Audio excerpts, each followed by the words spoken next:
A'udzu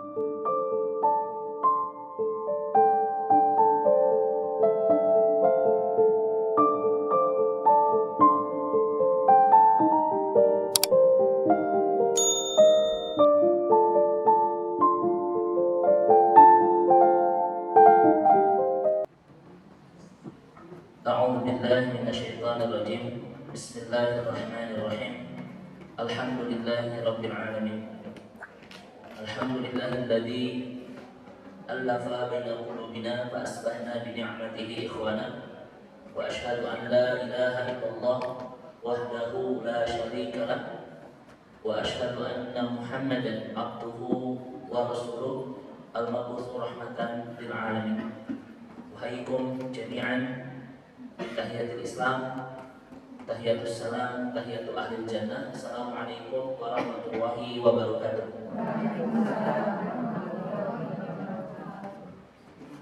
Allahumma aftah lana qulubana wa alhimna rusdana wahdina ila siratikal mustaqim. Allahumma salli wa sallim wa barik ala Muhammadin wa ala alihi wa sahbihi ajma'in.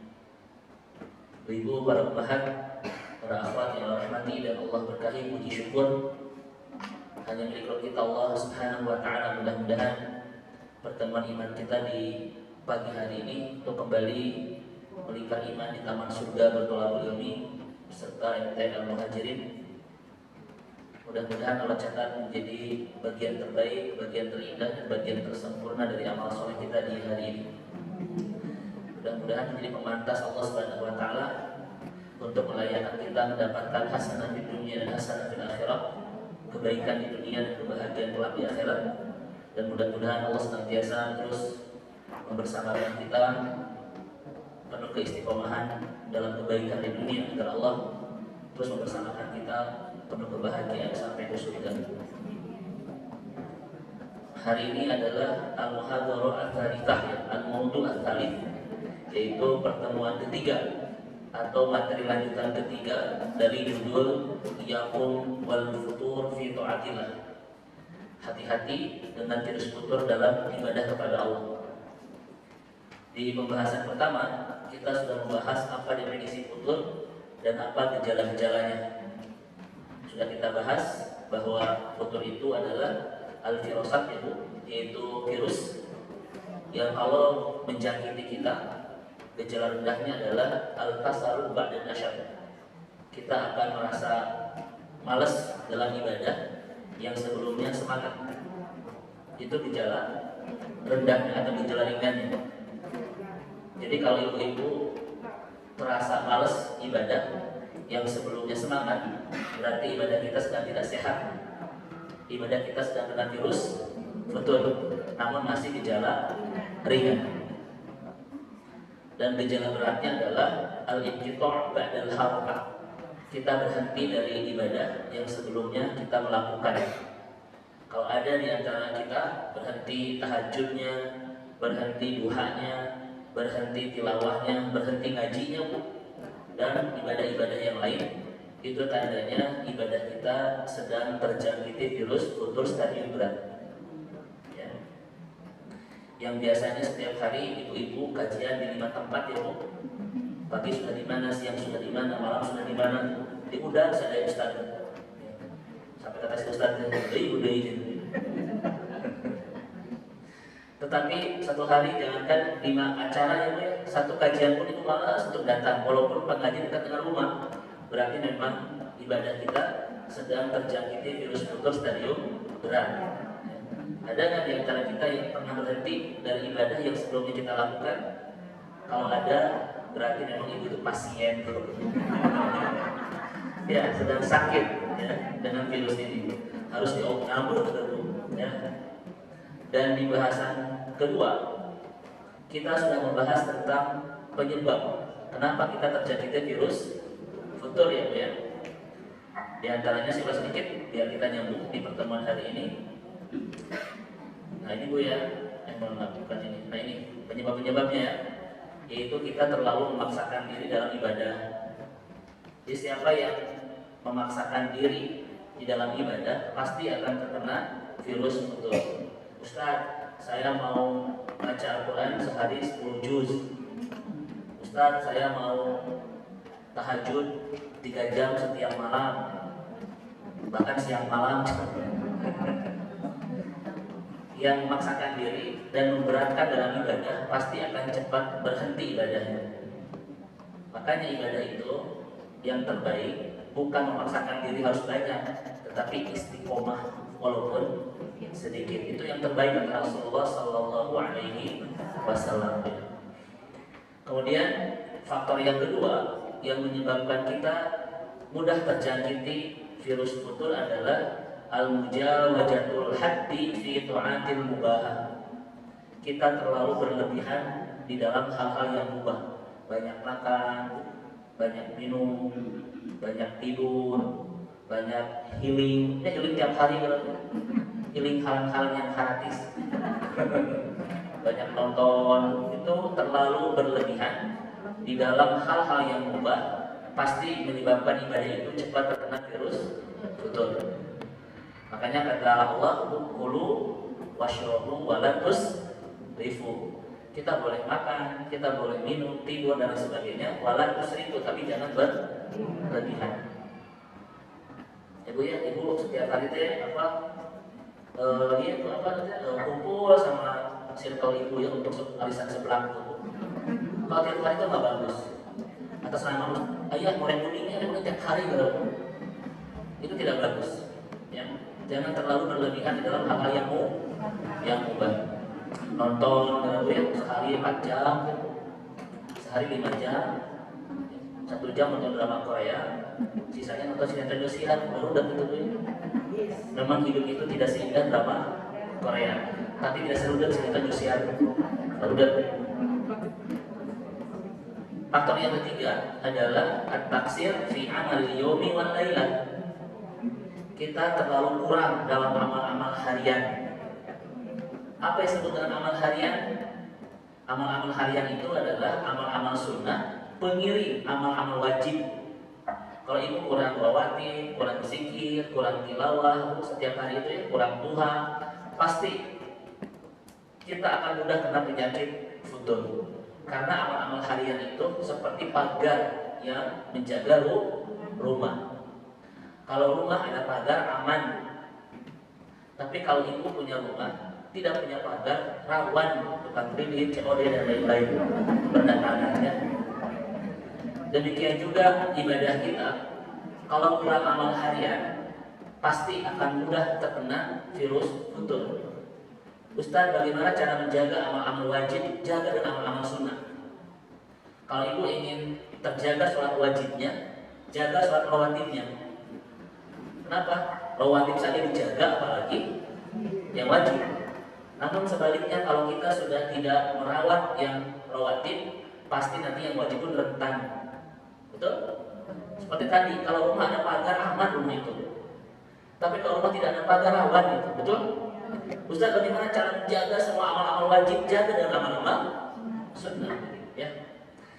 Kemudian yang keempat, mufaqatil jamaah wa itau hayatul ujrah. Kita sering menyendiri dan jarang bersama orang-orang soleh.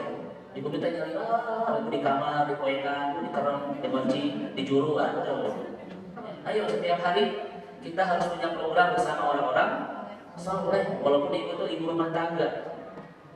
Kalau ibu di rumah terus, jarang keluar, jarang ketemu orang-orang soleh, jarang pengajian, di rumah cuma nonton saja, pasti imannya cepat ambruk. Pasti ibadah males, ngaji males, baca Al-Quran males. Kenapa? Karena dia terlalu banyak waktu menyendiri. Kalau ibu bersama Indosiar terus, dia nangis terus ya. Atau sinetron RCTI yang jam 8 ke sana. Ada film apa? Apa itu? Walaupun ibu-ibu rumah tangga tetap harus punya jaringan kesolehan, ya. Sesekali keluar rumah kumpul bersama orang-orang soleh, taksi, ngaji, untuk memperkuat iman itu. Iman di rumah terus sampai tidak hafal warga sekomplek, tetangga tidak hafal dari dunia orang. Ya. Gak mungkin kita bisa menjaga keistiqomahan dalam ibadah ya, kalau tidak banyak kebersamaan dengan orang-orang soleh. Minimal ibu saya sampaikan, minimal ibu punya 3 komunitas kesolehan itu. Minimal ibu 3. Ya. Nah ibu mah punya HP, punya grup-grup WA, dia grup arisan panci, dia grup arisan langsung, semua gitu. Ayo ini grup MT apa, grup MT apa, grup MT apa, di WA tuh. Dia mah grup mau arisan sebelah. Bagaimana cara kita bisa mempertahankan ibadah kalau kita tidak bisa menjaga iman dengan terus melingkar iman bersama orang-orang? Soalnya nggak mungkin. Walaupun sekali lagi ibu itu ibu rumah tangga, jangan habiskan waktu itu di rumah. Bosan bu, terus tuh sesekali lah, seminggu 2 kali ibu harus punya keterlibatan dengan orang-orang soleh di masjid kayak begini, ya. Atau misalnya di program-program yang lain untuk jaga iman. Bukan sekedar ngabisin waktu loh kesana kesini itu. Memang ibu saat ini ninggalin sesehan 60 ya, istri kan satu hari. Ya, wajar berangkat bu. Memang kita tidak itu, tetapi ada hal penting yang kita dapatkan kebersamaan ini. Ada apa tajdidul iman yang kita bahasnya. Pokoknya ibu-ibu di sini saya wajibkan minimal punya 3 komunitas kesolehan. Jangan habis HP itu dipakai untuk grup-grup arisan tadi. Ada arisan dasar satu grup itu.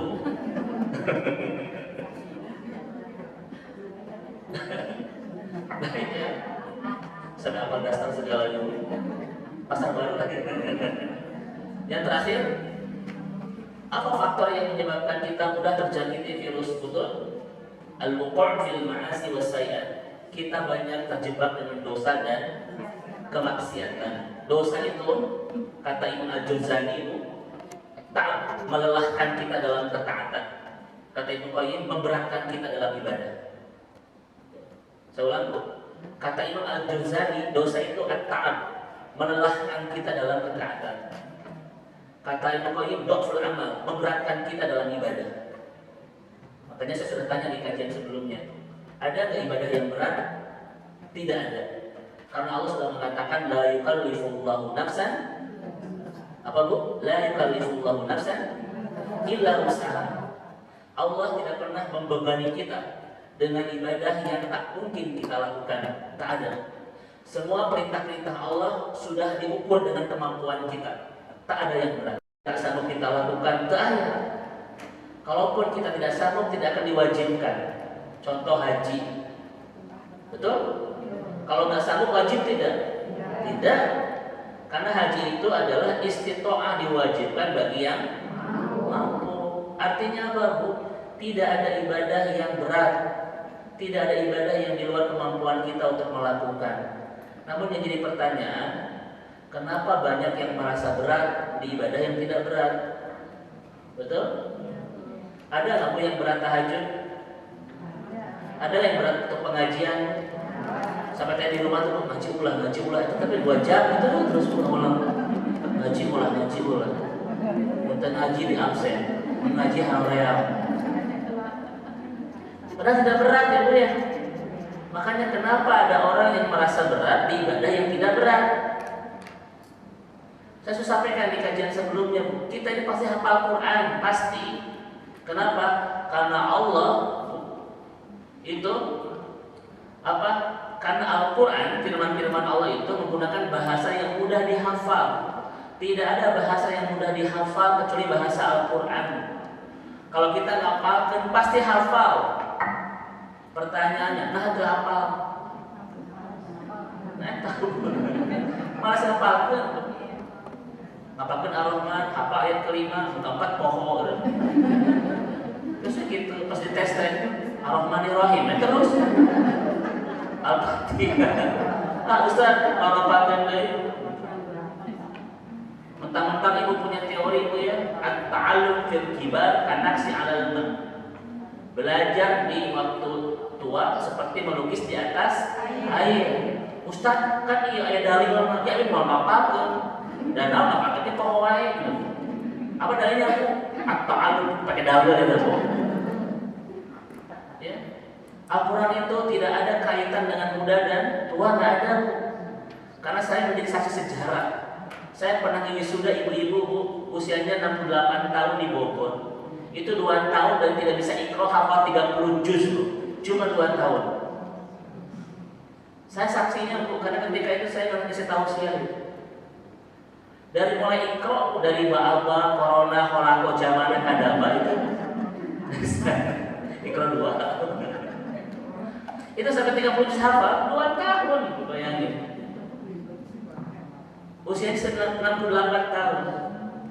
Ibu saat ini usia sudah berapa puluh tahun? Tol apa seberapa juz? Entar Ustaz juz Al-Quran.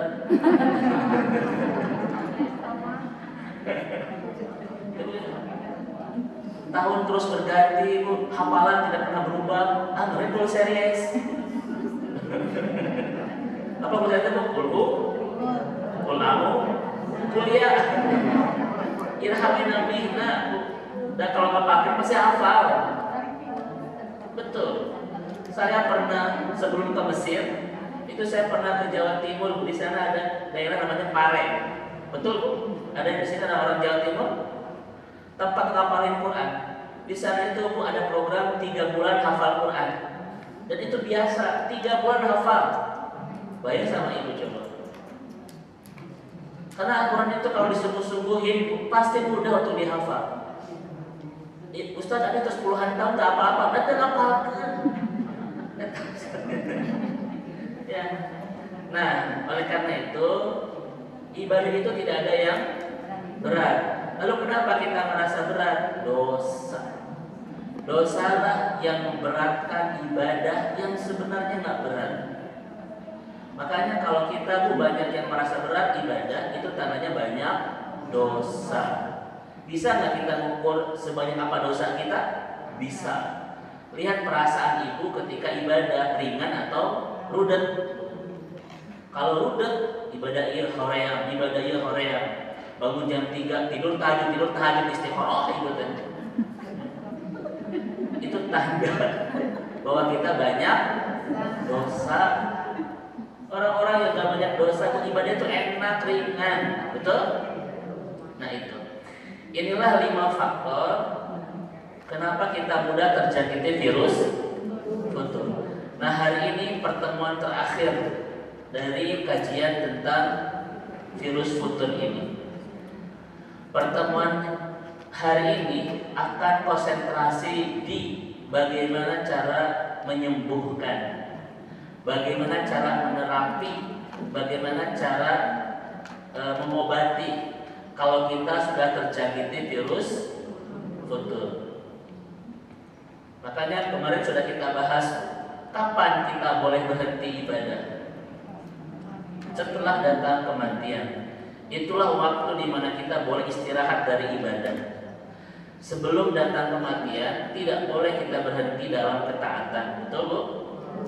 Tapi virus ini bisa menghentikan ketaatan kita sebelum datang kematian kita.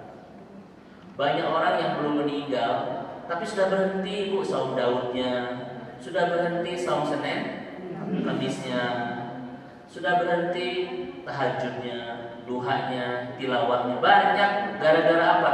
Si futur itu. Pakai si gara-gara virus futur ini. Bahaya futur ini. Ya. Banyak orang yang belum tahu virus ini. Betul? Kan ibu-ibu waktu apa Ustaz kan futur terus. Penyanyi era 80-an itu, patur itu. Nah, kita sekarang sudah mengenal virus ini ya Bu ya. Sekarang bagaimana cara kita mengobatinya? Karena kalau virus ini tidak diobati akan menghentikan semua ibadah kita sebelum datang kematian kita. Dia akan menyengsarakan kita nanti di akhirat. Kalau pandemi, kemarin saya baru pulang umroh, ada beberapa jamaah yang masih kena virus, masih kena COVID. Ternyata di Indonesia COVID itu masih ada. Kalau tidak salah ada 5 jamaah dari 41 yang kena COVID kemarin. Ya, makanya masih hati-hati ya Bu ya. Kalaupun tidak terlalu penting Bu, jangan banyak Bu?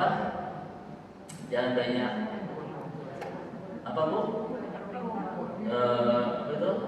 Jangan banyak kumpul yang terparuh gitu ya. Kalau belum penting, jangan banyak kemana-mana juga hal-hal yang tidak penting ya.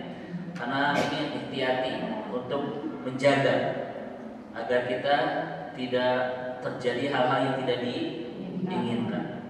Kemarin masih kena beberapa jamaah itu. Ya, begitu. Nah, virus COVID ini Bu menyengsarakan kita di dunia saja, betul?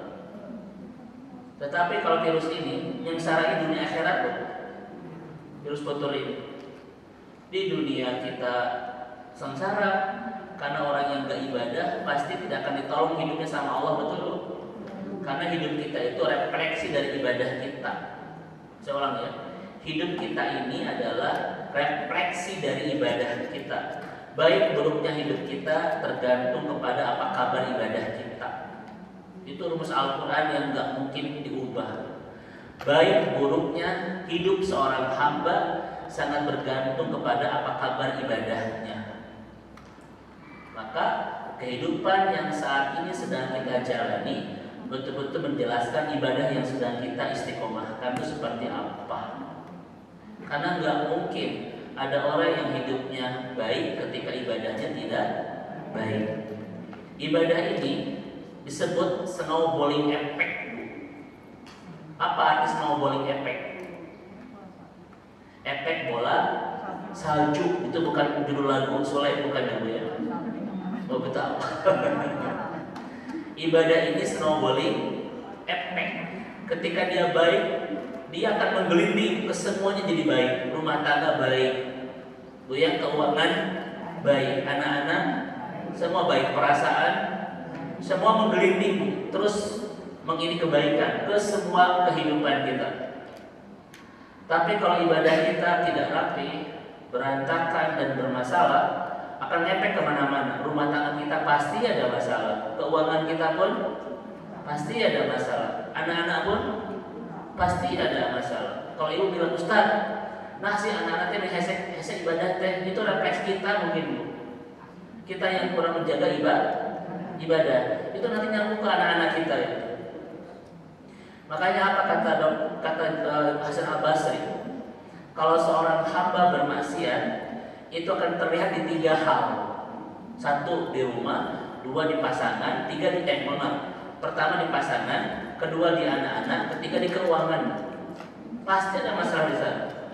Kalau kita berbuat maksiat. Gitu.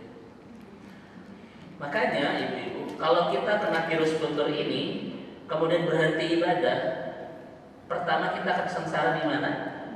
Di dunia. Karena orang yang gak ibadah pasti hidupnya raru singrari pasti begitu, ya? Karena hidup manusia itu refleksi dari ibadahnya, betul? Yang kedua, pasti sengsara di mana? Di akhirat. Karena yang akan membahagiakan akhirat kita cuma keindahan ibadah kita, betul?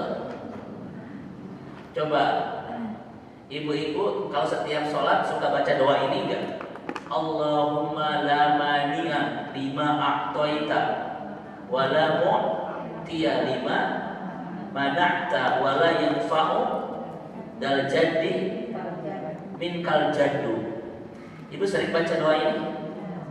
Karena doa ini dianjurkan oleh Rasul kita baca sehabis sholat.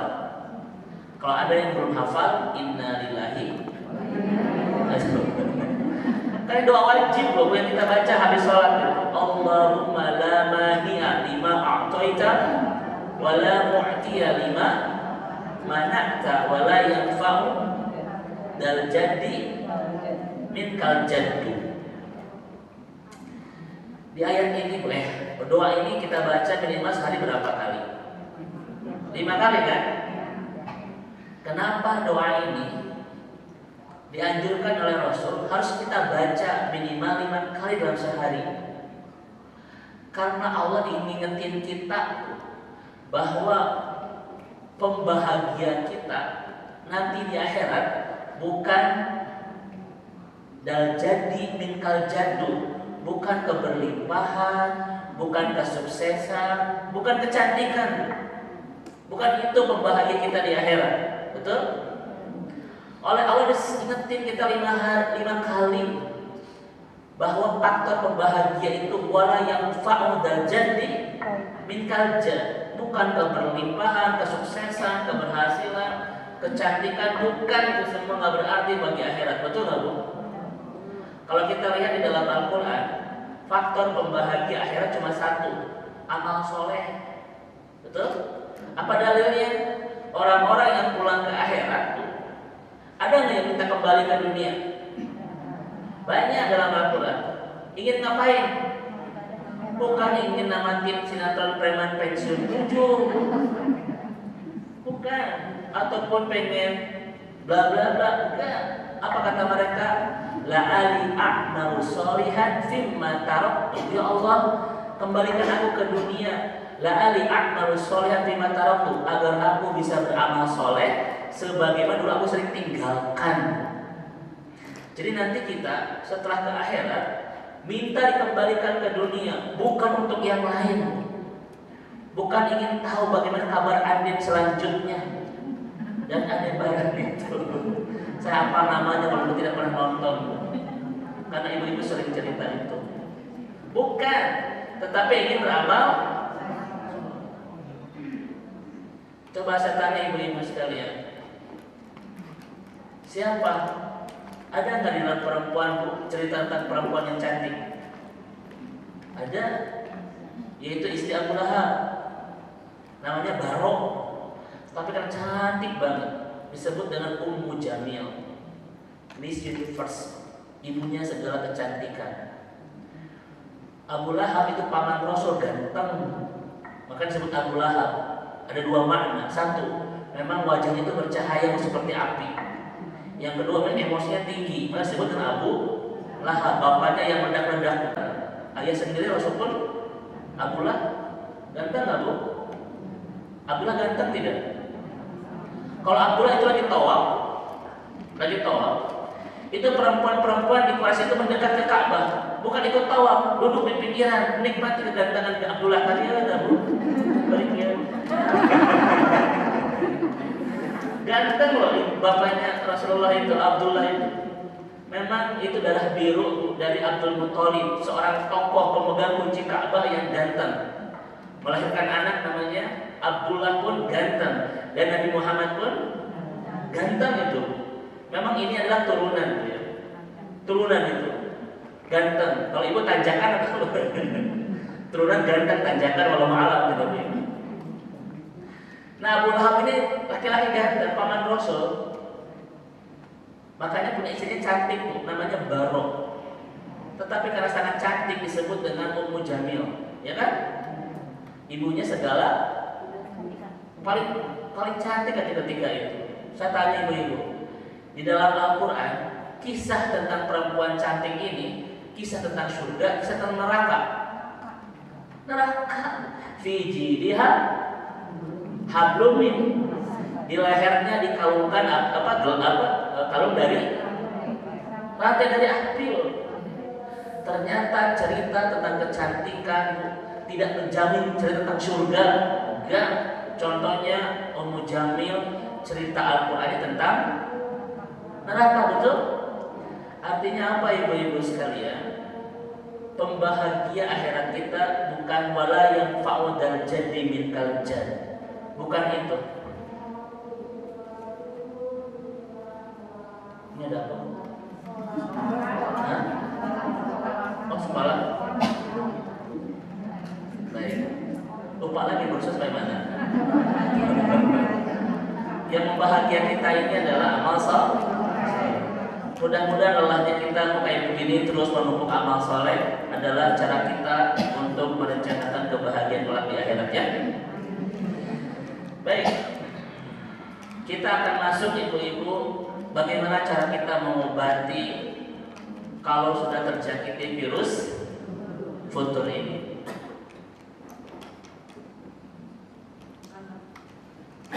Judulnya adalah Bu Ilaju Lihadadda, mengobati penyakit ini. Pertama, cara mengobati penyakit ini kata Profesor Dr.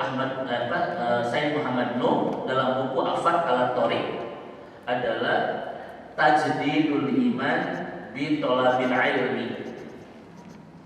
Perbaharui iman kita dengan ilmu. Karena tidak ada yang bisa memperbaharui iman kecuali ilmu. Ibu tahu Kalimatnya Bu dari Mu'adz bin Jabal. Kita tulis ya. Ini kalimat Mu'adz bin Jabal.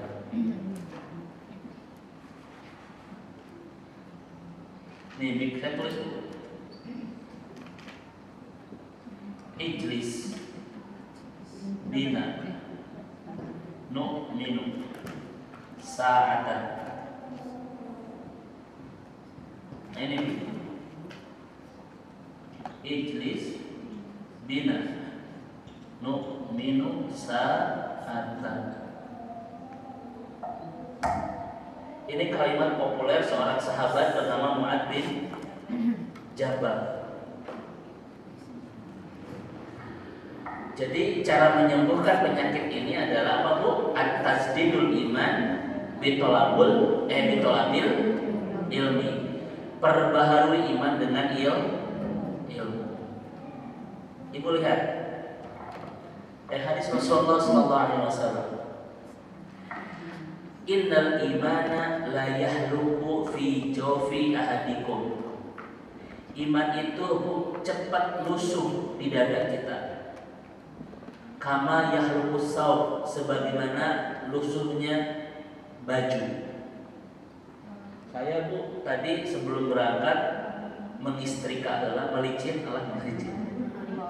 menyetrika ya Bu ya. Sekarang Bu baru beberapa menit dipakai itu sudah mengerut, sudah lusuh. Nah iman itu lebih cepat lusuhnya daripada baju loh. Ya, apalagi baju katun kayak apa yang cepat ini Bu, yang cepat mengerut ya? Katun ya atau apa teh? Ya itu. Itu Ibu ngalicin kemudian bawa goleran Bu, kerjut kan? Pertanyaannya nah Ibu kegoleran. Pas cepat lusuh. Nah kata Rasul, innal imana la yahluk fi zawfi ahadikum kama yalqus saub. Iman itu cepat lusuh seperti lusuhnya baju. Maka kita sering menyebut iman itu naik turun. Naiknya susah, turunnya cepat. Itu iman. Seperti HP. Ibu cas. Setelah berapa jam kira-kira langsung ini nggak Bu? Mengurang nggak? Bahkan ngedrop. Kalau ibu ngecas lagi, pasti dia akan lowbat itu. Itu seperti itu iman. Perlu dicas. Kalau nggak dicas seperti baterai lowbat atau baju lusuh. Siapa bilang iman ini Bu tidak naik turun? Naik turun loh iman itu. Kalau kita jarang mencas iman, lowbat iman kita. Dan kekuatan iman ibu-ibu teh, apa kata Umar Tirmizani salah satu ulama besar dari Mesir, iman itu Bu, perlu dicas minimal seminggu. Usbu'iyah namanya. Kalau ibu 1 minggu tidak ngecas iman, pasti iman kita ngedrop. Nanti akan kita bahas bagaimana cara ngecasnya. Ya. Nah, iman itu seperti apa Bu? Baju cepat lusuh. Fas'alullaha ayyujaddidal iman fi qulubikum. Maka mintalah kepada Allah untuk bisa memperbaharui iman di hati kalian. Jadi kita harus minta pertolongan kepada Allah agar iman kita bisa diperbaharui. Nah, sekarang pertanyaannya, Ustadz, apa hubungan antara iman dan amal soleh? Saya kasih rumusnya ya Bu ya. Ini loh Bu iman. Ibu lihat apa hubungan iman dan apa tadi Bu? Amal soleh.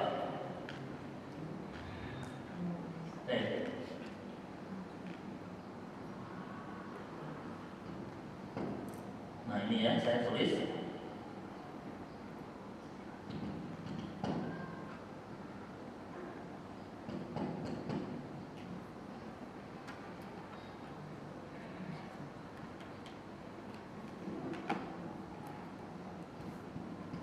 Nah ini Bu ya.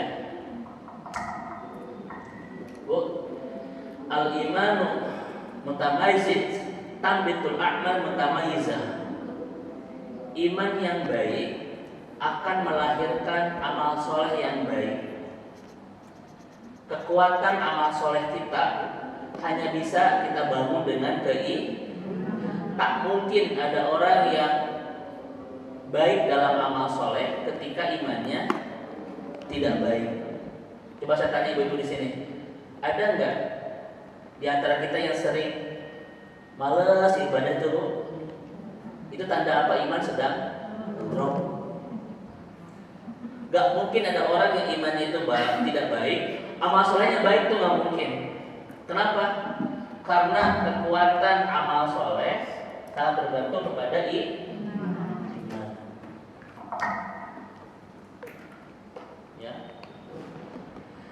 Makanya ketika bicara amal harus bicara dulu apa? Iman. Kalau ibu tidak pernah ngecas iman, pasti amal solehnya berantakan. Subuh kasihanan, aduh punten Ustaz, tapi tadi subuh jam 8. Biasanya aku setengah 8. Terus tidur. Pasti gitu kalau iman kita tidak dicas itu. Aduh punten Ustaz, tapi kalewat tahajud. Memang biasanya malu, tarak gitu. Aduh punten Ustaz, tapi terbiasa tilawah. Aduh punten Ustaz, tapi terbiasa ngaji. Ibu pasti akan terus begitu. Makanya Bu, iman yang melemah memunculkan alasan-alasan dalam ketaatan. Lu punten Ustaz, lu punten Ustaz. Banyak alasan dalam ketaatan itu bukti iman yang lemah itu. Makanya ibu-ibu yang Allah rahmati, lihat orang-orang yang imannya ngedrop selalu banyak alasan ketika tidak bisa berbuat ketaatan. Aduh Ustaz daki, aduh Ustaz daki itu tanda imannya ngedrop. Ibu kenapa ke pengajian? Aduh punten Ustaz sesusahan. Nah, ramru itu pasti iman itu, bukan bab sesehannya. Cek sesehannya, nah hanyalah kan abdi jadi itu, kita cek sesehannya gitu. Ya. Orang yang imannya bagus tuh jarang punya alasan ketika berbuat ketaatan, betul? Tapi kalau kita tidak punya keimanan, selalu menghadirkan banyak alasan. Ibu nanti di tahajud, aduh Ustaz, Nabi itu menjaga kering. Karena cuma harus bisa berapa ya, harus dibasuhnya nanti jam 6 kayak gitu. Kan Nabi itu menuju krim malam gitu kan. Gara-gara krim meninggalkan tahajud gitu. Karena sering Bu, kalau banyak pengajian, banyak pernikahan itu Ustaz, Abi bios di jamaah zuhur ke asar. Nah gitu Bu, ya lebar makeup artis. Gara-gara make up sampai ingin menggabung sholat gitu. Memang saya tahu Bu, katanya memang agak mahal sampai ratusan ribu gitu ya. 300. Gitu kan Ustaz, bios dong. Abdi ngajama zuhur ke asar, meh wudunya sekalian. Nah ibu lebar make up. Ibu kita senyum loh, tapi di sana tuh banyak yang begitu Bu. Demi make up dia tinggal apa? Dia gabungkan. Boleh dalam Islam? Enggak boleh. Boleh kita menggabungkan sholat ketika tidak safar, tapi tidak boleh mengkosong. Namun untuk alasan-alasan yang darurat, seperti misalnya dokter ngoperasi pasien di jam 10 pagi, selesai jam 4 sore, boleh gabung zuhur asar? Boleh. Masa pasien tinggalkan dulu ke dioperasi dulu? Si dokternya itu sholat telah, makan siang, ngobrol telah. Cek pasien teh hari-hari kumaha ditinggalkan, itu nggak boleh. Kan kita punya pengajian dokter tuh di Priangan. Mereka selalu menemukan situasi-situasi begitu, di mana tidak bisa meninggalkan pasien. Boleh digabung sholatnya, boleh. Ibu demi makeup artis kan? Nggak boleh. Lebar Ustaz jadi mahal gitu. Ya Bu ya, insyaallah ya. Sampai mana tadi kajian kita? Sampai make up? Kita nggak bahas make up kali ya. Oh iya, baik Bu ya.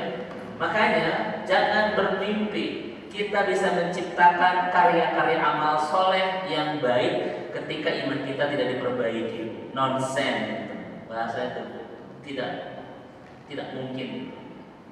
Maka ibu-ibu sekalian, siapa orang-orang yang amal soleh hebat? Orang-orang yang keimanannya pun baik. Betul? Maka bicara amal soleh harus bicara dulu masalah keimanan. Karena nggak mungkin ada amal soleh yang kita laksanakan dengan luar biasa ketika iman kita biasa. Ini rumusnya, Bu. Ya. Makanya bagaimana cara kita menghilangkan penyakit tadi, Bu? Perbaharui iman kita. Bahkan punten ibu-ibu sekalian, iman itu nanti kita akan bahas. Dialah yang memberikan citra rasa kenikmatan dalam ketaatan. Ketaatan itu, Bu, ada rasanya loh. Ada kata. Tapi sebaliknya kata juga ketika baca Quran hamad kata, itu kondisi iman kita yang memang sedang berubah. Ketika kita itu sholat tahajud, sampai neteskan air mata dan tetapi kadang-kadang mata cuan-cuan gitu. Kenapa beda rasa? Karena kondisi iman sedang berubah. Maka kenikmatan ketaatan itu sangat bergantung pada kondisi keimanan. Kalau ingin, Bu, nikmat ngaji, nikmat baca Al-Quran, nikmat tahajud, jaga iman. Imanlah yang memberikan cita rasa kenikmatan dalam ketaatan.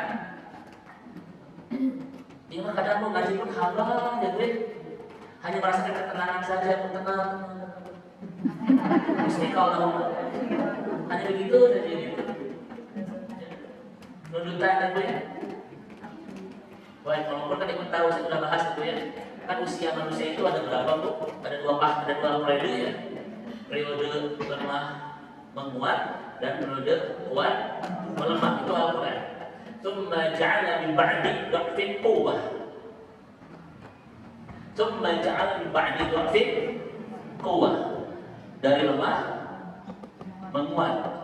Ini untuk usia 0 sampai 40. Tetapi tsumma ja'ala min ba'di quwwah dha'fan wa syaiban, dari kuat melemah. Ini untuk usia 40 ke sana. Sekarang ibu sedang di tahap mana? Ini atau ini?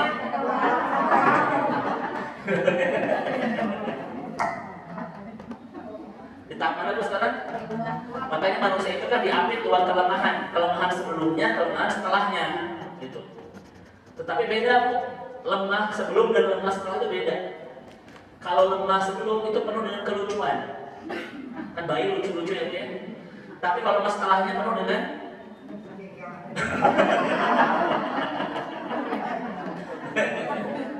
kan kata Allah, Bu, tsumma radduhu ila adnal umur. Kita dikembalikan ke usia 0 kata Allah. Cuma kondisinya beda. Lemahnya bayi itu imut-imut, Bu. Lemahnya yang sudah tua itu mana sama-sama loh, Bu. Ya.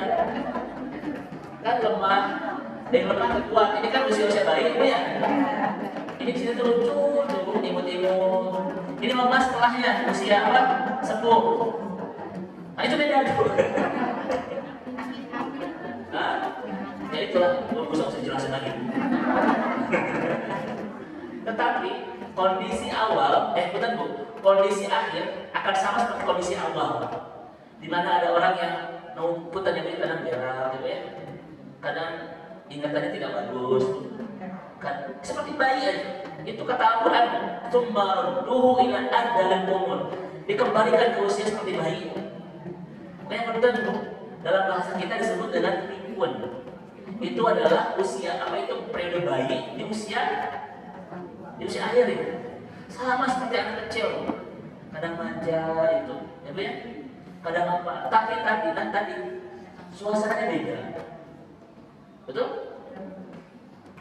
Kalau orang tua Bu ngurus bayi yang masih lemah, bahagia, lucu ya Bu. Kalau anak-anak ngurus orang tua sudah lemah, beda itu. Makanya karunia loh kalau kita bisa ngurus orang tua di hari tua itu. Kenapa? Tidak semua anak diberikan karunia itu bisa ngurus orang tua di hari tua tuh, itu karunia banget. Kenapa banyak orang tua yang mudah mengurus bayinya ketika lemah? Dan kenapa banyak anak yang tidak banyak yang bisa mengurus orang tuanya ketika lemah? Karena orang tua ke bayi itu namanya cinta, tapi anak ke orang tua sudah lemah namanya iman. Sekuat apapun dunia anak ketika tidak punya iman, mau bisa mengurus orang tuanya di hari tua, mau karena itu masalah iman, bukan masalah cinta. Semua orang tua pasti mau ngurus anak karena ada cinta, pasti ada cinta itu. Jangankan kita, hewan yang buas saja itu ke anaknya ada perasaan cinta kan, dijaga, dirawat. Makanya orang tua itu bisa ngurus anak yang sedang lemah. Tapi anak tak mungkin semuanya bisa ngurus orang tua yang sedang lemah. Karena itu persoalan apa? Iman. Nah pertanyaannya, kenapa kita dilemahkan di usia akhir oleh Allah itu? Pernah kita bahas, karena Allah ingin memuliakan. Apa bentuk memuliakannya? Menghentikan kita dari kemaksiatan sebelum kepulangan. Di usia akhir di lemah akhir, banyak yang sudah ninggalin dosa itu ya, ninggalin ini, ninggalin itu, ninggalin itu. Itu tanda apa? Tanda Allah sedang memuliakan, menghentikan mereka dari kemaksiatan sebelum kepulangan. Karena usia itu usia sangat dekat dengan jadwal kepulangan. Itu tandanya Allah sedang memuliakan. Maka kelemahan kita di hari tua tanda kemuliaan Allah untuk kita. Tanda Allah memuliakan kita. Kalau ibu tidak melemah, mungkin kita tidak punya momentum untuk berhenti dari dosa. Betul Bu? Semua terus digarap dosa itu. Kalau ibu tetap cantik, tetap kuat, tetap prima, gak mungkin kita bisa berhenti dari dosa. Makanya kan ada orang yang bilang, Ustaz, saya sekoyong, tapi itu sekian. Itu ada. Ada Bu ya? Sekoyong Ustaz sekian. Dulu saya itu ketika di Mesir, kan pernah ngalamin Piala Dunia yang berapapun kuat nonton. Sekarang nggak bisa Bu. Kan jadwal Piala Dunia sekarang jam berapa? Itu nonton.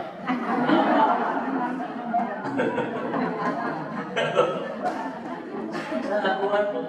Kalaupun saya bangun itu jam 3, saya tidak mau untuk bola. Saya untuk Allah Bu. Sayang banget. Jam 2, jam 3 untuk bola. Terus ini untuk Allah sekarang betul gak? Lagian saya tuh berpikir orang main bola tuh kan cerdas. Kuda-kuda sedang ditajam, kuda-kuda beli, gak dapat, tenang beli. Yang paling aneh itu yang nontonnya Bu. Kita itu nonton kuda-kuda bola, dapat tajam deh, tajam deh, cerdas tuh. Ustaz diculik dengan boleh. Seperti malam jam nonton lebar, ini jam Allah. Allah sedang turun di waktu itu. Allah turun, kita nonton bola seperti hari gitu. Lalu kapan Allah turun? Kata Rasulullah hadis Muslim, sepertiga malam. Untuk ngapain? Mengampuni dosa kita, mengabulkan doa kita. Allah turun menemui kita sedang nonton bola. Allah gila. Itu tidak berakhlak sama Allah itu sepertiga malam itu. Makanya kalau ibu mau nonton jangan sepertiga malam, udah nanti siaran ulangnya saja dan tidak akan pernah berubah. Kalau di aslinya itu menang, nanti saya ulang sama. Ya. Makanya saya bilang, orang sesuai apapun, hafal 30 juz, menguasai fikih, menguasai tafsir, kalau masih main bola, jangan dijadikan imam sholat. Betul-betul. Orang soleh, hafal 30 juz, paham fikih, paham tafsir, kalau masih main bola, jangan jadi imam sholat. Nah, kan masih main bola. Kayak beres main bola, baru dia wudhu ya. Paham tuh? Kalau dia masih main bola, jangan dijadikan imam. Mual khusyuk imam bermain bola. Kita udah serius. Tunggu selesai dia main bola dulu ya, baru bisa jadi imam. Nah ini ibu jangan masalah ini mau ngebahas bola atau bahas apa? Masih ngebahas apa Bu? Iman ya. Jadi bagaimana kondisi ibadah kita sangat bergantung kepada iman. Jadi iman itu Bu, adalah obat. Nah makanya begini. Ya Bu ya. Bu, iman itu Nanti fungsinya dua Bu. Pertama adalah ar-ri'ayah, imun. Yang kedua adalah dawa Bu. Oh, obat. Ini fungsi iman. Pertama imun, yang menebalkan ibadah kita sehingga tidak mudah terkena penyakit futur. Makanya kalau orang imannya sedang lemah, itu imunitas ibadahnya itu rentan, pasti mudah kena virus futur itu. Betul? Yang kedua, iman pun berfungsi sebagai penyembuh atau pengobat futur ini. Kenapa? Karena iman yang makin baik, itu dia makin membaguskan ibadah dan makin menyembuhkan penyakit apa Bu? Futur. Jadi iman ini fungsinya dua, bisa jadi imunitas, bisa juga jadi penyembuh. Ya. Nah, makanya ibu sekalian, ij'al imanaka tobibuka wa shifauka. Jadikan imanmu yang mengobati betul Bu. Jadikan iman itu tobibuka, dokter yang menyembuhkan, wadawauka, dan obat yang menyembuhkan luka-lukamu. Ij'al imanaka tobibuka wa shifauka. Jadikan imanmu dokter yang mengobatimu dan obat yang menyembuhkan luka-lukamu. Dan futur itu tidak bisa diobati oleh Mixagrin, oleh Panadol, Oskadon, apalagi itu ini obat-obat baru lauk. Gak bisa sama itu. Penyakit futur ini tidak bisa disembuhkan oleh obat-obat itu. Hanya bisa disembuhkan oleh obat bernama iman. Memperbaiki iman, menyembuhkan penyakit. Penyakit apa tadi? Futur tadi.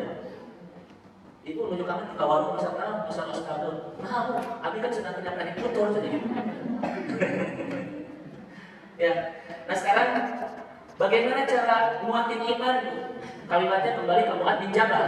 Ini cara memperkuat iman. Ijlis bina nu'minu sa'atan.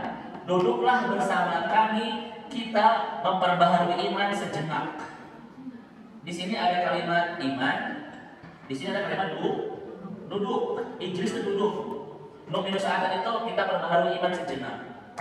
Jadi Bu, cara efektif kata Mu'adz bin Jabal memperbaharui iman adalah duduk dengan kami. Apa sebabnya duduk Bu? Melingkar, bertolabul ilmi, itu namanya ijlis bina. Jadi kayak begini Bu, kayak ngaji begini, ini namanya ijlis bina. Mari kita duduk sejenak bersama-sama untuk merepresi iman. Maka tidak ada cara yang paling efektif untuk mentasdid iman kita kecuali duduk kita seperti ini. Ngapain? Ngaji. Dari semua upaya kita untuk memperbaharui iman yang paling efektif kayak begini bro. Duduk untuk ngaji bersama Ustaz. Cepat itu merepresi imannya. Mungkin kadang ibu tidak paham dengan kajian si Ustaz. Tahu Ustaz ini nggak paham, kan ngeliat gila tahu. Walaupun ibu nggak paham, tapi kira-kira ada nggak iman yang nambah? Nah itu ngaji begini tuh kalau bisa minimal seminggu sekali. Ngaji kayak begini. Lebih bagus sehari sekali misalnya ibu nonton YouTube, ya kan? Di YouTube banyak sekali ustaz-ustaz yang bisa terus mencas iman kita itu. Kalau ibu pengajian tara, nonton YouTube tara, memang dalam YouTube tapi bukan kajian. TikTok aja sudah lihat itu pikiran lain teman-teman. Kapan kita bisa menjaga imannya coba? Betul? Dan ibu harus tahu, iman dan rasa malu itu kata Rasul adalah pasangan yang tidak bisa dipisahkan. Kalau orang drop imannya akan makin lemah rasa malunya. Maka siapa orang-orang yang tidak punya rasa malu, orang-orang yang lemah keimanan. Maka siapa Bu yang joget di depan kamera ini itu orang-orang yang lemah imannya itu, karena mereka sudah tidak punya rasa malu. Ibu tahu karakter perempuan apa Bu? Istihya, harus punya rasa malu. Dan rasa malu itu kata ulama bagi perempuan setengah keimanan, setengah kecantikan. Nisful iman wa nisful jamila. Jadi rasa malu itu adalah setengah iman, setengah kecantikan. Makanya kalau ibu punya rasa malu itu melengkapi iman dan kecantikan. Maka siapa perempuan yang butut itu bu? Perempuan yang tidak punya rasa malu. Betul bu? Siapa perempuan yang cantik itu? Perempuan yang punya rasa malu. Maka ibu semakin punya rasa malu, semakin menyempurnakan keimanan dan kecantikan. Jadi yang cantik itu bukan yang tampilannya ini bu mendebarkan mata, bukan, tetapi yang betul-betul memperlihatkan apa? Punya rasa malu. Bukan malu-maluin, bukan merasa malu, bukan memalukan. Siapa perempuan yang cantik itu yang memalukan, bukan?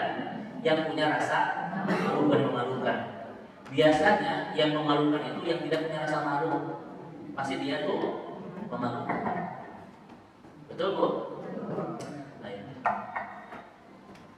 Coba ibu lihat kalimat siapa bu? Kalimat perempuan ini. Bisa saya sampaikan sedikit ya tentang rasa malu biar ibu paham. Boleh sedikit tuh. Nah, saya sebut dulu ya tentang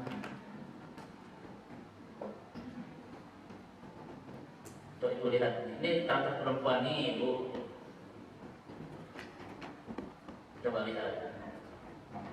Faja'atu ihdahuma tamshi 'ala istihya.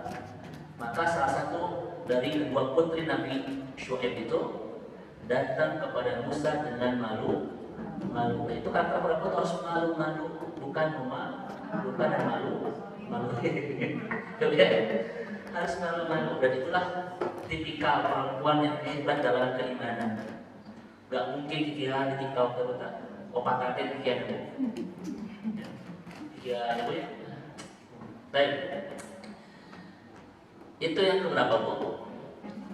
Yang pertama.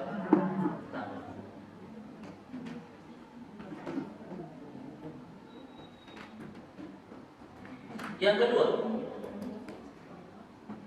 jadi kita berbuat apa tadi? Dengan cara apa? Bertolabul. Apa kata Ibnu Qayyim? Ibu lihat, ilmu, iman, amal. Apa yang pertama? Ya. Kata Ibnu Qayyim bu, ilmu itu seperti apa bu? Air, ya bu ya.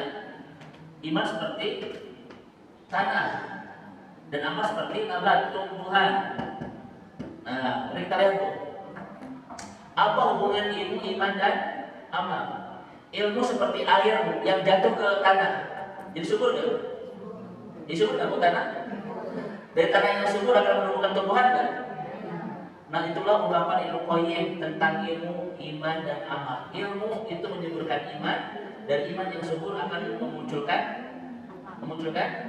amal. Itulah perumpamaan dari Ibnu Qayyim. Tidak mungkin ada tanah yang subur tanpa disiram air. Sama seperti tidak ada iman yang baik tanpa disiram bukan air bu. Sekian. Tidak mungkin ada tanaman yang segar tanpa tanah yang subur. Tak mungkin ada tanah yang subur tanpa ada siraman. Tak mungkin ada amal yang baik di iman yang tidak baik. Dan tak mungkin ada iman yang baik tanpa diserap oleh air.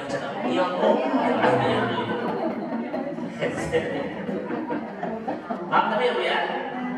Maka ngaji itu adalah cara kita menyuburkan iman, dan dari iman yang subur akan menumbuhkan amal. Yang kedua, bagaimana cara kita untuk mengobati penyakit putus? Ada mujilah masuk bantu sholihin. Jangan banyak menyendiri, harus bersama orang soleh. Itu betul-betul obat yang wajib kita minum. Jangan banyak sendiri, walaupun sendirian. Ya. Kita walaupun sendirian, tapi jangan banyak sendiri. Harus bersama orang-orang yang soleh. Gak mungkin iman penyakit ini disembuhkan kalau ibu tidak bersama orang-orang soleh. Nggak mungkin.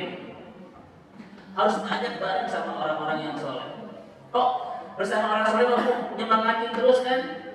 Jadi semangat lagi ibadah, semangat lagi ngaji, semangat lagi baca Al-Quran. Masih begitu. Contoh sekarang ibu hari raya baca Al-Quran, masuk ke masjid yang semuanya sedang baca Al-Quran. Kira-kira akan terbawa nggak? Itu kenapa? As-sohib sahibun. Karena persahabatan itu akan menarik. Coba, persahabatan itu akan menarik. Ibu bersahabat dengan orang-orang yang sosialita akan terbawa nggak? Terbawa. Ibu bersahabat dengan orang-orang yang gibah akan terbawa gibah nggak? Terbawa itu. Karena kita tergantung bersama siapa kita bersahabat. Gitu. Ibu bersama orang-orang yang juhud akan terbawa juhud. Bersama orang-orang yang bersama Al-Quran akan terbawa dengan Al-Quran. Diri kita ini pun tergantung siapa sahabat kita, siapa real bestie kita itu. Real bestie namanya. Ibu punya bestie-bestie? Nah, pastikan bestie-bestie kita itu bestie-bestie soleh. Ibu harus solcan. Apa itu? Jangan cak unggul, harus solcan atau cansol. Harus punya teman-teman yang cansol, bukan sekedar cantik, tapi juga harus cansol, cantik dan itu soleha, bukan soleh. Kalau ibu tidak percaya, ibu tidak punya teman-teman yang soleh, ke bawah. Karena persahabatan itu sahibun, menarik kita sebagaimana mereka. Pasti. Ini kalau kita bahas ya di kajian-kajian sebelumnya itu. Minimal kita punya 3 komunitas kesolehan tadi ya. Kemudian yang karena waktu ya, sudah setengah 11. Ibu bisa lihat di surah Al-Kahfi ayat 28 untuk yang poin 2 tadi tentang bab persahabatan dalam kesolehan. Ini sudah pernah kita bahas, jadi kita tidak akan bahas ulang. Ibu tahu Imam Ibnu Mubarak? Imam Mubarak ini kalau lagi malas ibadah, beliau menemui Qadimiyah, sama-sama ulama besar. Jadi ketika Imam Ahmad Mubarak ini ketemu dengan Qadimiyah, ngobrol, itu dia cas kembali imannya itu. Saya punya ustadz yang memang saya menemui dia kalau saya sedang ngedrop. Karena setiap kita kadang juga ngedrop ya Bu ya. Kalau ketemu beliau ngecas lagi banget itu. Pastikan di hidup kita ada orang kayak begitu. Kenapa? Yang kita butuhkan ketika kita sedang ngedrop. Orang soleh itu tuh kalau ngobrol, kalau natap wajahnya ya, kalau ini ngecas iman banget itu. Jadi orang soleh itu kan jadi 3. Kalamu yasiluna ilallah. Wajhuhu yasiluna ilallah. Melihat wajahnya itu menyambungkan hati kita dengan Allah. Teduh wajahnya itu ya. Betul-betul mensunami kita dalam kebaikan. Wajhuhu yasiluna ilallah. Melihat wajahnya saja itu menyambungkan hati kita dengan apa? Dengan Allah. Wa kalamu yasiluna ila amal salih. Bicaranya menyambungkan hati kita dengan amal soleh. Setiap dia ngomong menggerakkan iman kita untuk beramal soleh. Kan orang soleh gitu dia istiqomah gitu ya, istiqomah dalam ibadah itu bicara-bicara itu. Yang ketiga, amaluhu yasiluna ilal akhirah. Amalnya menyambungkan hati kita dengan akhirat. Karena aktivitas orang soleh itu kan biasanya tentang akhirat itu saum, tilawah, tahajud kan gitu ya. Kalau ibu tidak menemukan kayak begini orang tuh tinggalkan, jadikan dia objek dakwah. Maksudnya bukan tinggalkan ukhuwah, bukan, tetapi jangan jadikan rel tapi jadikan rel bestie. Pokoknya ibu cari rel bestie yang begini, melihat wajahnya kita jadi ingat sama Allah, mendengarkan kata-katanya kita jadi ingat amal soleh, melihat aktivitasnya kita jadi ingat akhirat. Itu adalah orang soleh. Ya. Jadi orang soleh itu bukan yang namanya soleh, karena banyak yang namanya soleh tapi kurang. Nah itu. Jadi yang wajahnya, kalimatnya, perbuatannya nyambungin banget kita dengan surga, itu orang soleh. Coba kalau kita bersama orang kayak begini, kira-kira nyembuhin penyakit ini nggak? Nyembuhin. Bagaimana Imam Mubarak itu sembuh ketika ketemu kondisinya. Dan saya punya orang kayak begitu, ibu juga harus punya. Saya dulu punya murabi lulusan dari Mesir S2 yang sekarang sudah meninggal. Itu bagi saya musibah besar. Karena saya kalau ada masalah ketemu beliau udah sepuh. Nah ini ibu ya, mengobati, memotivasi, mau apa. Jadi pas pulang itu seger lagi. Nah sekarang itu sudah meninggal itu 2 tahun yang lalu. Nah kita harus punya kayak gitu.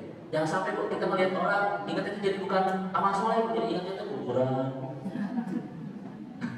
betah gitu. Baik, yang ketiga, at-taharru min tasyaddud fiddin, ya Bu ya. Jadi bagaimana cara kita menyembuhkan penyakit ini Bu? Mengurangi pemaksaan diri dalam ketaatan. Yang tadi itu saya itu sehari 2 juz, kurangi dulu 1 juz dulu. Itu bisa nyembuhin penyakit. Karena yang membuat kita cepat berhenti itu gara-gara terlalu memaksakan. Misalnya ikut tahajud siang malam, kurangi malam jangan siang jangan. Ya. Atau misalnya tahajud setiap hari kita kurangi dulu, gitu ya. Minimal seminggu itu 3 kali. Tapi istiqomah. Kenapa? Karena amal-amal yang sangat memaksakan diri itulah yang membuat kita cepat kena penyakit futur. Hanya betul-betul saya akan ngaji seminggu 3 kali saja. Senin, Rabu, Jumat segitu. Kurangi dulu. Ya menggerakkan tiap hari ya, dari siang sampai malam, khawatir cepat kecuali kalau kita sudah istiqomah nggak apa-apa Bu. Ini khawatir yang baru mulai ngaji. Memang aku setiap hari ngaji terus, hari 5 kali. Tapi minggu kedua, minggu 3 terus ke ayat dulu. Pasti begitu kalau orang memaksakan diri. Pasti dia cepat kena penyakit betul itu. Ya. Kemudian yang keberapa Bu? Saya tidak akan bahas nomor 3 ini karena ini pernah kita panjang lebarkan di pertemuan kedua. Ya, mengurangi. Jadi kita meringankan ibadah-ibadah yang sebelumnya kita ketat banget. Ya, Ustaz, saya akan saum Daud, saya akan tahajud setiap hari. Di dalam tahajud saya akan baca 5 juz. Saya akan tilawah sehari 10 juz. Saya akan sedekah sehari itu 20 miliar. Itu cepat banget nggak Bu? Cepat kan kalau punya uang 20 miliar itu. Gak bisa begitu ibadah itu ya. Ibadah itu harus wah, harus kita betul-betul nikmat, istiqomah walaupun sedikit jangan memaksakan diri. Kenapa? La tuqarrin ihtiyaraka ma'al akhirin. Li'annal azhar la taqadim ma'an. Jangan pernah bandingkan proses ibadah kita dengan orang lain karena bunga saja tidak mekar bersamaan. Ada orang yang sudah 10 juz sehari, biarin saja jangan disalib.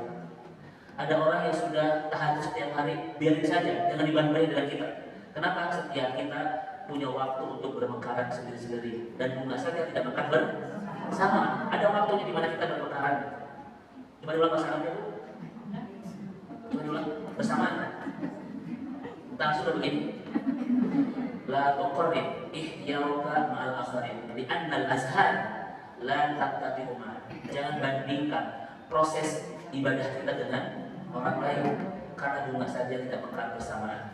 Yang penting kita istiqomah saja. Ya. Orang lain sudah tahajud, sudah baca Quran sehari 5 juz. Kita jangan maksain kalau kita belum siap. Ada saat di mana kita akan bermekaran bersamaan. Ya Pak, kita sendiri. Yang penting kita istiqomah. Coba Ibu, Ustaz tetangga saya sudah baca Quran sudah 15 juz sehari. Abi Koyo, itu bisa nggak? Bisa, tapi tidak akan lama. Paling Ibu bertahan 2 hari, sisanya libur nasional. Nggak bisa. Ya, cukup. Baik. Coba kita lihat yang ke ini obat mujarab banget. Yang keempat adalah ingat kematian, ingat neraka, dan ingat surga. Kalau kita dicerdaskan dengan mengingat 3 hal ini, sembuh penyakit kotor itu. Ingat usia itu tidak akan lama. Ingat kematian itu sangat dekat. Ya. Ingat usia kita itu di dunia itu tidak akan selamanya. Dan nanti di akhirat ada 2 tempat yang akan menanti kita, neraka dan surga. Kalau orang dicerdaskan untuk urusan akhirat, kata Imam Al-Qurtubi, sembuh penyakit futurnya itu.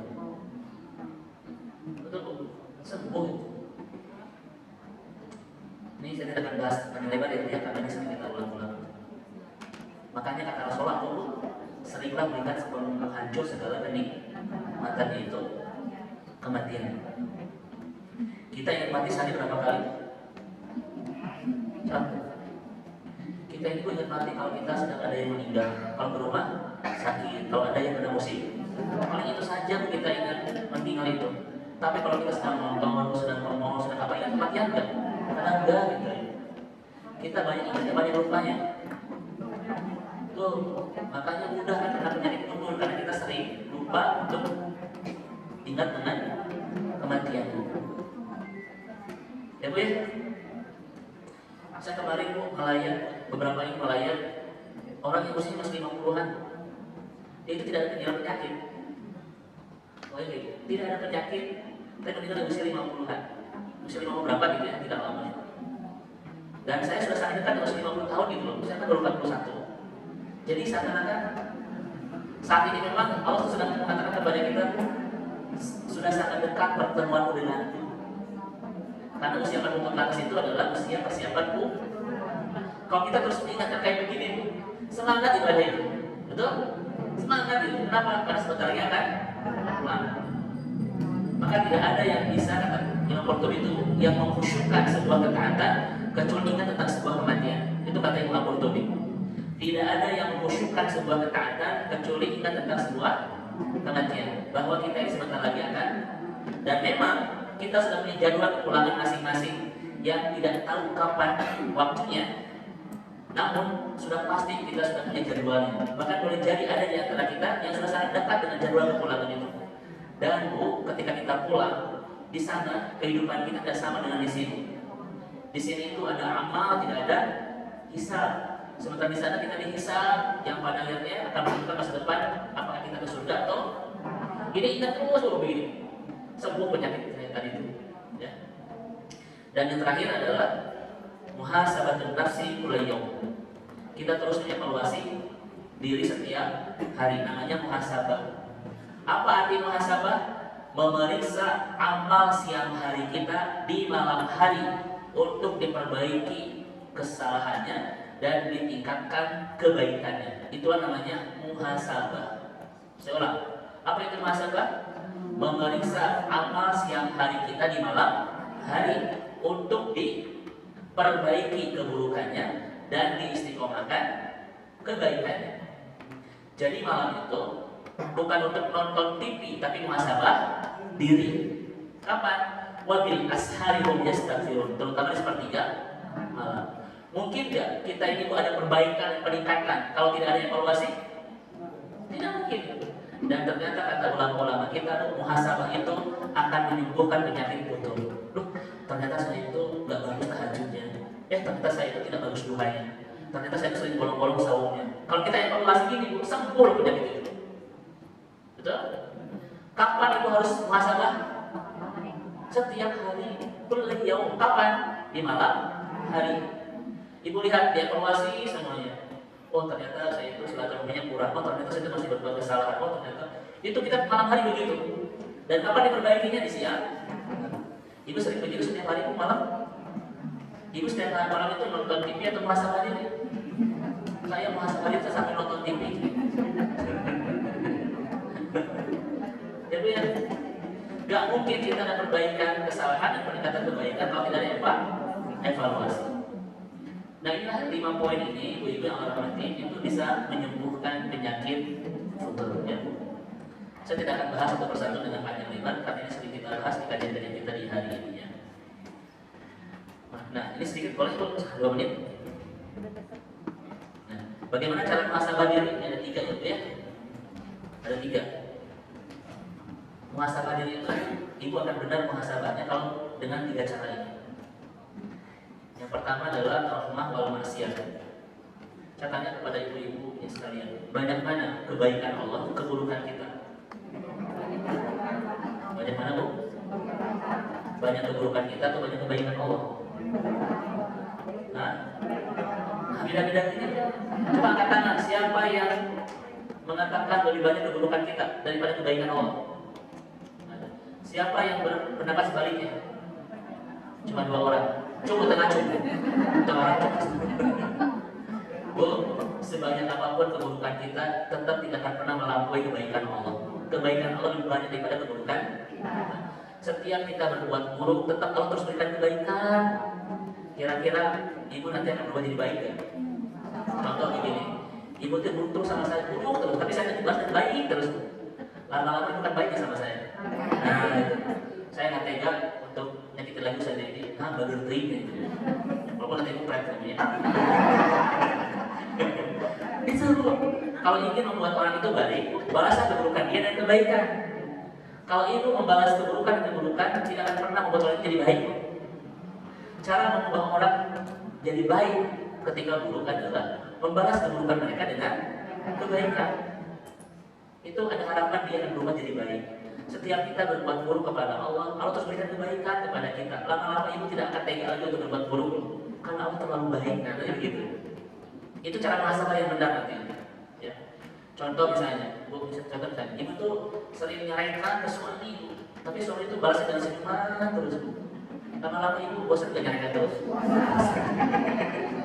Dan suami bakal beri. Yang kedua, bagaimana cara muhasabah yang baik? Harus bersuudzon, harus berburuk sangka.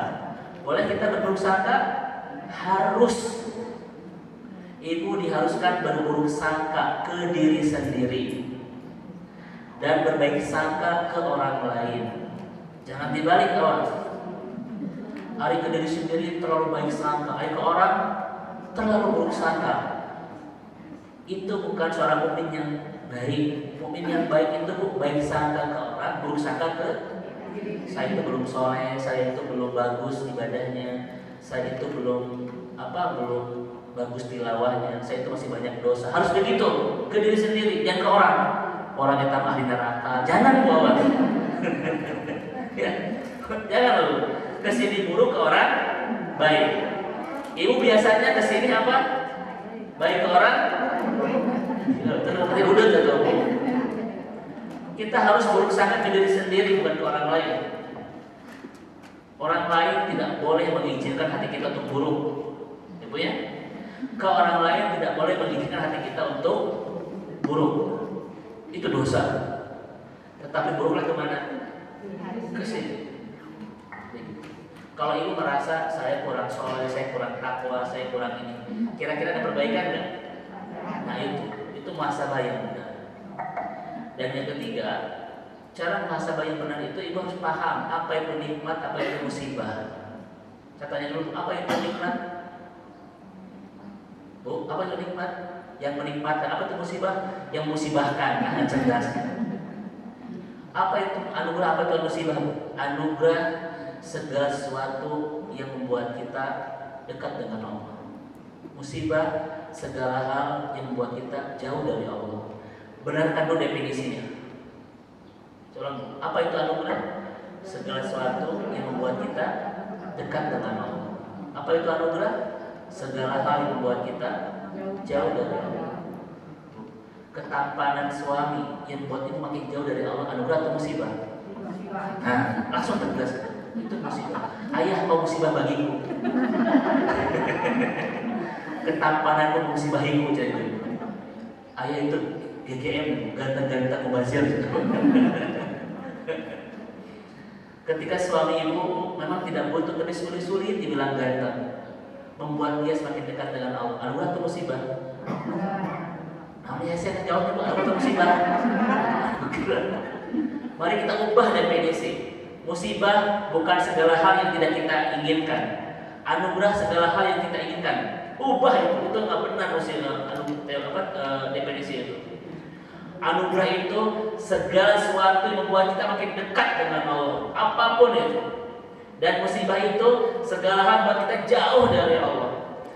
Kesenangan hidup yang membuat kita jauh dari Allah itu musibah. Ibu ya? Ujian-ujian hidup yang membuat kita makin dekat dengan Allah itu anugerah. Ubah definisinya. Jangan seperti definisi orang-orang yang paham Quran. Apa itu anugerah? Segala hal yang membuat aku bahagia. Apa itu musibah? Segala hal yang buat aku menangis. Itu bukan definisi orang beriman.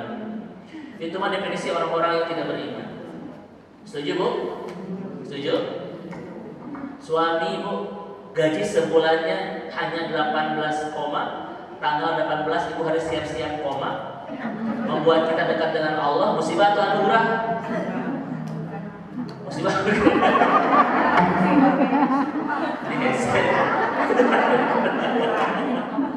Ya begitu Bu ya.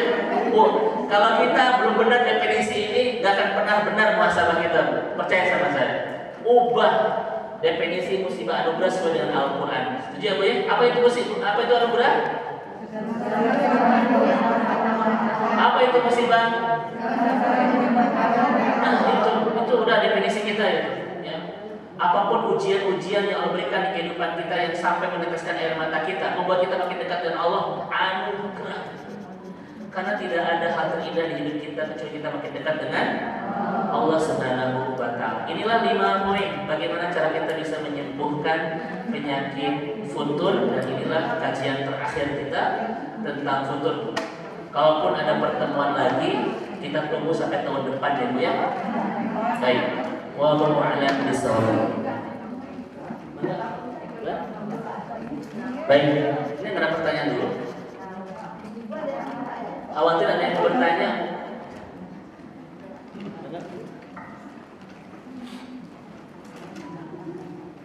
Ibu-ibu, ini kajian terakhir tentang futur. Barangkali ada yang mau ditanyakan, silakan.